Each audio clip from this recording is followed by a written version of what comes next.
Conroy, Conroy Green. You know what I'm saying? He's in the building. My tax guy, accountant guy, financial Yeah. advisor. You know. Yeah. So we definitely got. Well, it's we got a little history together. You know. So I had a call yesterday from one of the community members. Well, day before yesterday. I think the day I called you was probably like 2 days ago. Yeah. They like, yeah, they said, I have some people, a lot of new business owners right now because of what's going on right now with the COVID.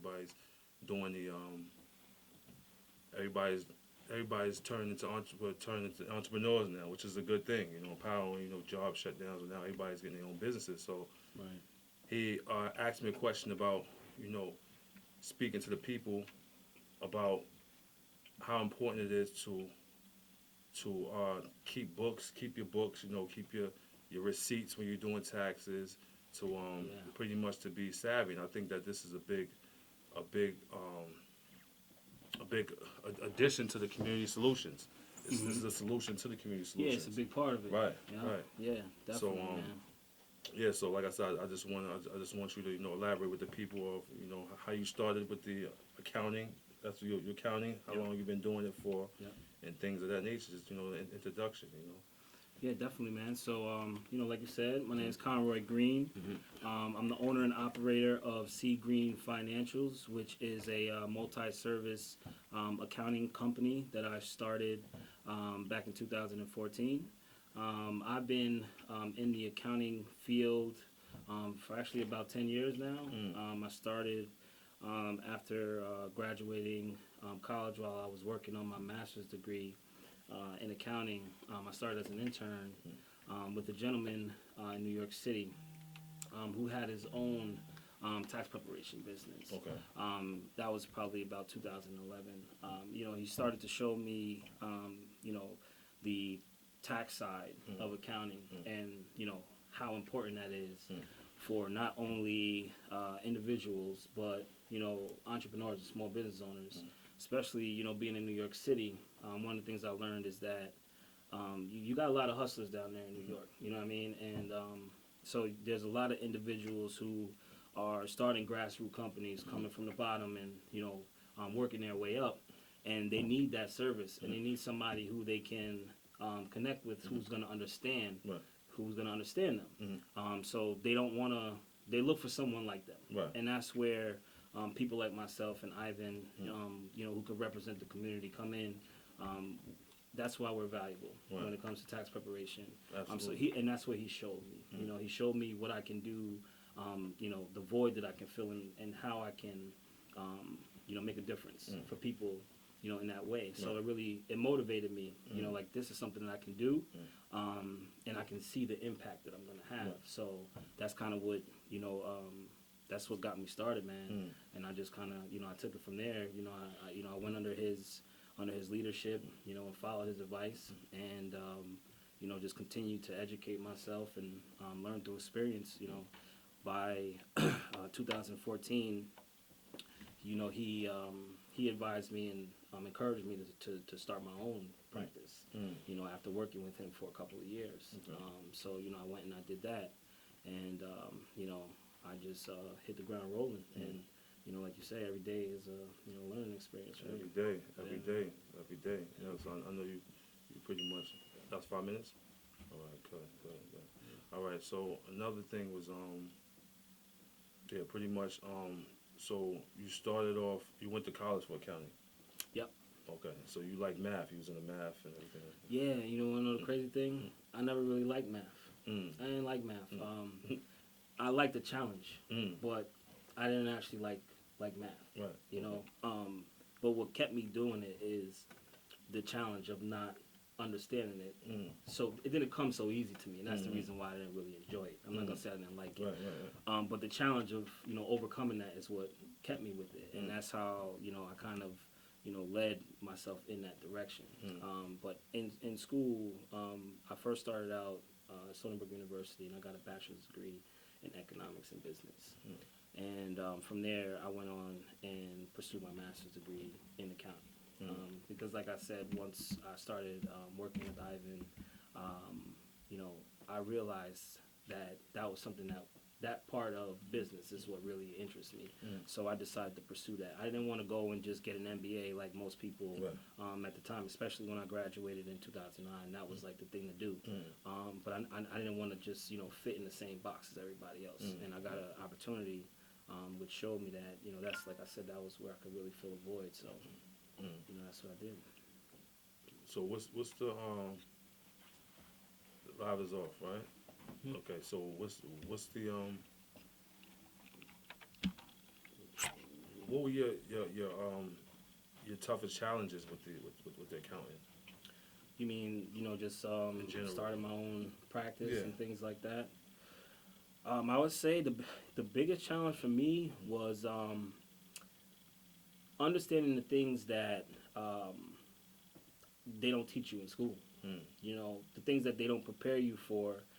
They teach you the science and the technicality of accounting, and the practice, but they don't teach you what it is to manage that practice and interact with different customers and overcome the challenges that each individual customer brings to you, or each client, I should say.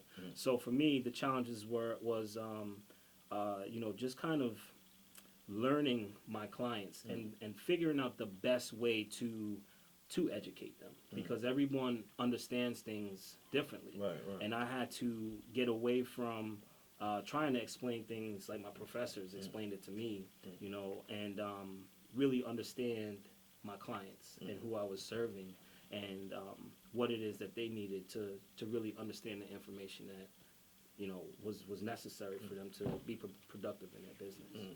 And speaking on that, the teaching part of it, you was also doing one time. I know you was doing financial literacy classes, Yeah. right? Yep. And are you still doing that, or how did that go? Yeah. What's the plans for that? So that has been something that I've been working on for probably the past 3 years, because just realizing how important it is, here locally in our community. Very important. And I started to get requests from people like you, just saying, hey man, there's a lot of people who need this information. Absolutely. I work with the Frank Chapman Memorial Institute Community Center very closely. That's on First. On First Street, 340 First Street. Now, It's right in the heart of the city. That's right. It's right in the heart of the the inner exactly. city, right? Yeah, That's what's so needed the most. Yeah, man. So we've been, over the years, we've always constantly tried, been working on how can we, what things can we do to, serve the community.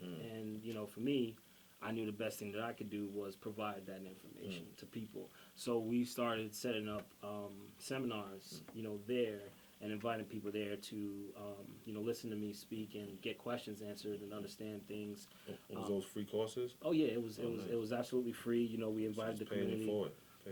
We invited the community to come out, because I wanted to, promote that and, raise awareness that, I was someone in the community that was available to, help people in that way. Not just, like I said, it's not just the business owners, not just the entrepreneur, but even, the everyday average, working class person. Absolutely. Just understanding, what to do with that money that you're bringing in, and making sure that you're managing it the right way. So, I want to continue doing that. The community center has been, undergoing some construction. They've been doing a lot of great things, building the community center up. And hopefully I'll be able to get back in there and, keep that going, and, especially, in the years to come. COVID has kind of, put a damper on being able to do group things and stuff like that. So I've done... So you thought about doing some Zoom classes and stuff like that? Yeah, well, I kind of started to switch over to recording my own videos, just posting my videos online, Nice. and working on doing that more often. Okay. That's the only solution for right now. For the most part, just doing things live like this, Right. and then man, once we able to go back in there and do things normally, I'm definitely looking forward to that. That's a fact. That's a So I guess I kind of other day I was going through. I called you. I had a bunch of receipts. Like, oh yeah, you tell me, put your stuff in the database at the beginning of the year. Yeah. I do it for about a week or two, then after that it gets crazy again. Business gets crazy again. Right. So I wound up this year having the whole stack of receipts I had to, itemize and get everything together. So people saw it on my table and was like, what is all What are the you receipts? doing? What are you doing with all of that, right? So I got a call. Somebody was like, he said, I have somebody that says they opened a business and they had spoke with one of the tax preparation people, and the tax preparation people told them that they don't need to save receipts. And I'm like, I never heard that one before. So what's the importance of saving your receipts when you have a business? Yeah, man. So I thought about that when you called me, and the only reason I could come up with for why someone would possibly say that is because they don't want to deal with the hassle of counting them. Right. Now, there's one or two ways to do it. You either do it by paper or you do it electronically. Right. You know what I mean? And either way, you're gonna need the receipts. Right. So somebody telling you not to save your receipts is just not a good idea. Being lazy, right? Yeah, the reason being because the receipts are necessary to keep track of your business expenses, right? Now, if you're a person who doesn't want to utilize, an electronic system like QuickBooks or Wave, or different bookkeeping systems, then you got to do things by hand. That means you got to get your receipts out, even if it's your bank statement or actual receipts, and you got to, get the calculator together and do the work by hand. You know what I mean? Old school style. Right. But either way, you need to be able to account for your business expenses. Why is that important? Because every dollar that you spend is a direct deduction on your tax return. And what that does is lower your tax liability. So if you want to pay less taxes, you need to save your receipts. Gotcha. Simple as that. Bottom line, right? Save your receipts. So what's the difference between that tax deductions and tax credits? Yeah, explain that a little bit. Yeah, definitely. That's a good question. That's something that gets mixed up a lot, and that's one of those things that I had a challenge with communicating to clients often because words get thrown around loosely, and people utilize terms the wrong way. So people get confused about what's the difference between a tax deduction and a tax credit, right? What does that mean? Well, a tax return is made up of three parts, to put it simply, right? You have the first section of it, which shows your income, right? The second section of the tax return will show your tax deductions. These are things that are directly subtracted from your income. Okay. Some being your business expenses, right? So those things are deductible, and what that means is that it reduces your gross income and your taxable income. A tax credit is actually a subtraction or addition to your tax return, right? Now, a credit could actually be transferred into your refund. If you're paying taxes and you overpaid, and there are credits that you're entitled to, those are positives. So those credits is pretty much money in your pocket or money going towards your tax liability deduction. So that's like certain guidelines or certain things that you follow will be benefits for you. Exactly. Like certain things that you did that was correct, it'll be added to. Right. Okay. What part of your tax liability is refundable to you? Okay. So, for example, a tax deduction would be your cost of gas. For moving around, going transporting for business. Okay. So the gas is deductible. That means you can deduct that, subtract that from your income, right? A credit would be like a child tax credit. So if you have a child, you're entitled to let's say $2,000 of a credit Mm. to go against how much tax you owe. Okay, that's like for dependent.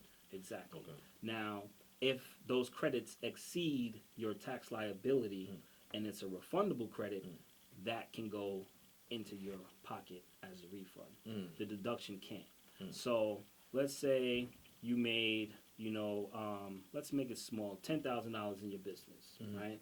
And you spent $20,000 in business expenses, right? That means you had a loss. Right. That means you have no tax liability because there was no profit. You only pay taxes on the profit, On what you made. okay, which is after all expenses, all deductions, Right. right? Now, if you're that can only bring your tax liability down to zero, the deductions. Okay. So you end up in a negative. You had a loss of, let's say, it's $10,000 loss. You don't get that $10,000 refunded to you. It brings your tax liability down to zero, and that's it. Right. Now, the credit comes in, and you may have a refundable tax credit. Let's say the child tax credit, which is a portion of it is refundable. $1,000 of that is refundable. So essentially, that $1,000 credit will end up in your pocket as your refund. So those credits are incentives being given by the government to reduce your tax liability and possibly put money back in your pocket. So the deductions don't go back in your pocket, but the credits do. Okay.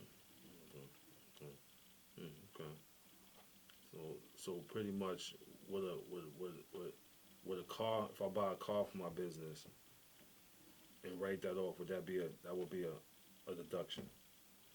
Right.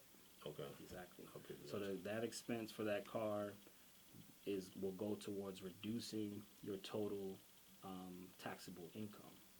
But that expense for that car will never go back in your pocket. So some people think, well, I can, purchase an expensive vehicle for my business, even if it's, a $50,000 vehicle, I write it all off and I'll get the money back. Right. But that's not how it works. It's a misconception. And then when it comes time to file their taxes, and you have to explain that to them, they, Right. yeah, exactly. So would they just take a portion of it? Well, it's a deduction. So the most it can do is bring your tax liability down Right. to zero. But it won't won't get put you no money back in your Right. pocket. Okay. Got You get what I'm got saying? got you. So that's like saying if you spent $100,000, or if you made $100,000 in your business and you bought the car for $50,000, it will reduce your tax liability to Taxable 50. income. Exactly. Your taxable income will be brought down to To 50,000 okay. instead of So 100. you would just owe 50,000 instead of owing Exactly. something off the 100,000. Right, Gotcha. right. So that's what you would be utilizing those type of things for, Gotcha. understanding, if you're making purchases for your business, how will those things reduce my tax liability? That's what your train of thought should be, not, how much money would this put back in my Right, pocket right, as a right, business owner. Gotcha. You know what I mean? Gotcha. Yeah. Okay. And how important is bookkeeping? For business, Yeah. it's extremely important, man. It's extremely important. There's two main reasons why it's very important for a business to have proper bookkeeping. Number one is for tax reporting purposes, so that you can properly Audits and stuff like that. right. Yeah. Number one, properly prepare your taxes, making sure that you're taking advantage of all of your business expense deductions, and in case of an audit, to make sure that you have the proper audit trail in place that's necessary to pass those audit requirements. All right, that's number one. You always gotta report to the government. The second part is for business growth. Okay, so if you want your business to grow in certain ways, you need finance, you need funding. So in order to get access to funding from banks or private investors, somebody's gonna want to see what you're doing. some. They're gonna want to see what you're doing. Right. They're not gonna want to just take it from you from word of mouth. Right. Sometimes you gotta step back and you gotta ask yourself that question. Right. Would you do that? You get what I'm saying? Right. If somebody came to you and said, "Hey, man, I got this opportunity and we could make $1 million, but I need $500,000 from you first." You're right. You're a little. Well, See what you done did so far. How you gonna make that happen? Right. You know, right. and you're not gonna just sit here and sell me a dream. I gotta see proof. Right. So the bookkeeping produces financial reports that can show that. Okay, so if you walk into a bank and you go into a bank, you say, well, I need financing, I need funding for my business. It's been running for 2 or 3 years, and I need to expand. I need to buy a bigger facility, but I need the money to do that. They're going to want to see, well, how is this going to benefit you in a way where you're going to be able to make enough money to pay us our money back. Right. The only way they're going to maybe be able to make a valid judgment of that is by looking at your history. Paper trail. Right. So your financial reports is kind of like your credit report. Okay, you got to think about it like that. Your credit report shows lenders your ability to utilize credit. Paying back. Okay. Right. Your credit report shows your ability to utilize your credit. Your financial report shows your ability to utilize your finances, your money. Okay? So those reports are just showing what's going on with your cash flow. It will tell the bank, it will tell a lender if you're spending your money foolishly, if you're doing irresponsible things with it, and if you're really making any money at all. Right. So they're not going to take your word for it.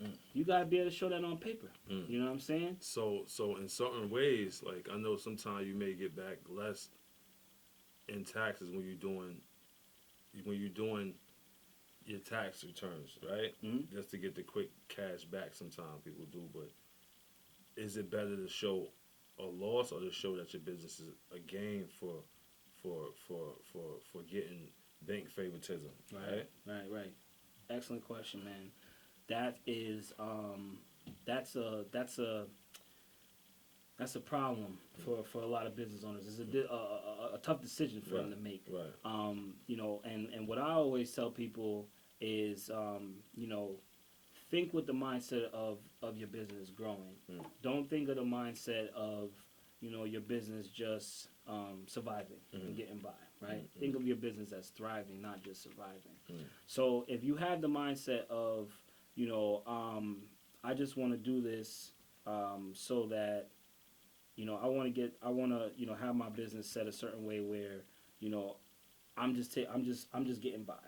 I don't need access to, more funding. I'm just going to do things, however I want. It's renegade style. Yeah, right. You're not gonna get far with that. Right. You know what I'm saying? You're gonna sell yourself short. You want to think with the mindset of, let me do this the right way, so that, I can get access to things, easily. Right. You do the legwork. You do things the right way. It's gonna save you a headache in there. You know what I'm saying? Yeah. That's my thing too. Because even with sometimes when you into the property field, I had asked my loan originator, because I'm planning on doing cash out soon, right? Asked the loan originator, can I separate the business from my personal? He's like, no, you should keep it in personal because it's better. I'm just like, well, I don't want too much stuff on my credit. Right. He like, that's not a problem as long as you're showing that your business is able to sustain. Right. It's not a hit on your personal. You know what I'm saying? Right. So he mentioned something, I forgot the name of it, but it's something that you can do when you're doing taxes. He had mentioned, I forgot to write it down. I got so much going on, but I'm gonna let you know once I find it again. Right. Well, this is the thing. People, they look at it and they say, well, I don't want to pay taxes. So in their business, their approach is, I want to do whatever I possibly can do so I don't have to pay any taxes. Right. Whatever money I made, whatever I was able to pocket throughout the year, I want to be able to keep. I don't think I should have to give a red penny to the government. Right. So their whole goal, their whole mindset throughout the year is just beat the system and avoid paying taxes. So you tell them, okay, well, like you said, you had this, huge loss for the year, and you can take advantage of this and pay no taxes, right? Or if you don't take advantage of all of these deductions that you have, you can show profit on your books. Now, a bank is not going to only look at your tax return; they might also want those financial reports as well, depending on the type of loan you're going for. And that would be what? The profit and loss statement. Profit and loss statement, cash flow statement. Cash flow statement. You know, which will give a truer depiction of you know, what was really going on in the business. But there, you do have that option when filing your tax return. You do not have to claim every expense that you're, you know, entitled to claim, even if it's showing a loss. Now, you shouldn't pay more taxes than you have to. Right. So if you're actually truly you know, losing in the red, that's what you should show in your tax return. If you're running your business well and your business actually starts to profit, there should be enough money available to afford to pay whatever taxes you owe on that. That should be part of your bookkeeping, part of your expense tracking. You know how much your tax liability is going to be, so you make sure that you are saving and making those estimated tax payments throughout the year. You won't have a problem, and that's what goes into you know, doing things the right way. You know what I mean? You do it the right way. If you're making $50,000 a year, you should show that you're making $50,000 a year. You should pay your taxes and show that, and the bank is going to see that and say, well, this is somebody doing the right thing, because you know, showing the loss and saving, you know, a couple $1,000s in taxes is not as good as, you know, gaining a $150,000 or $200,000 loan from the bank to expand your business. Right. You know, Because that's the first thing they ask. So when you do go for loan, let me see your W-2s. Exactly. And like you said, a profit and loss statement. But the main thing they ask for that W-2. Exactly. The taxes from last 2 or 3 years. They ask that. Yeah. They want to see that, man. You know, so definitely a paper trail. Yeah. Definitely a paper trail. Yeah. So another thing I had to ask you, you know, actually about, you know, the financial literacy courses. Yeah, if somebody wanted to get in touch with you, you know, to get their taxes done, because like me personally, I had a tax person before. I had a couple tax people before you, right? Okay. I didn't feel that relationship with them because certain times I call and I don't get a call back. I mean, it's like money now. I'm dealing with advice. I couldn't get it. Right. I deal with you because I call you, you answer. It's a communication. You know what I'm saying? Right. We communicate, and you give A1 you give A1 quality service, right? Which is good, and I feel as far as even before the Black Lives Matter thing was going on, right? We was doing this, right? We was popping, you know what I'm saying? Yeah. So I say that to say, like, sometimes we would want, well, me personally, I would advise people to you because, like you said, everything came back right. You know, my questions I need to ask, even my advice. You know, you told me, get these systems, the Wave system before that, you know, the QuickBooks system before that, and you know, if I call you, I can get advice on get myself together. You know what I'm saying? Which is A1. I appreciate you for that. You know what I'm saying? Yeah, man. So I would tell everybody, I would advise everybody to you. And sometimes, like I said, with us as a people, as a solution, I think we need to be more.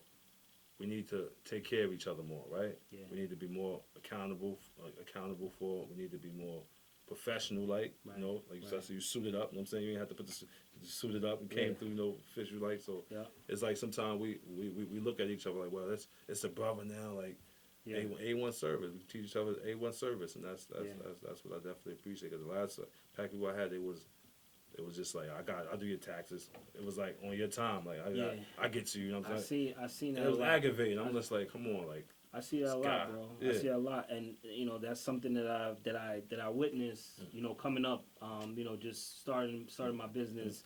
I get clients because a lot of times it's because the person, they weren't happy with the person that they worked with before. Sometimes they, you know, most of the time that's what it is. And you know, I just wanted to make sure that, you know, I didn't do that. You know, I went to school. You know, I was educated on business etiquette, you know, business ethics, and it was instilled in me. I knew why it was important to provide quality service to your customers, and I've always made that a point to make sure that I incorporate that in anything that I do, even you know, starting out small. And I've always felt like it was even more important, you know, at that time, you know, in this time for me, you know, because like I said, the type of people that I'm doing business with, that's what they need. Mm-hmm. You know, a small business. You got a lot riding on your business, and you're very apprehensive about trusting someone and with that kind of advice. Trusting someone with telling you what to do with your money. Right, right. You know what I mean? Your livelihood at the end of the day. Absolutely. And so I knew that I couldn't give anybody any notion to believe that they couldn't trust me, and there wasn't going to be some type of quality in the service that they received from me. So number one, that's probably one of the most important things to me.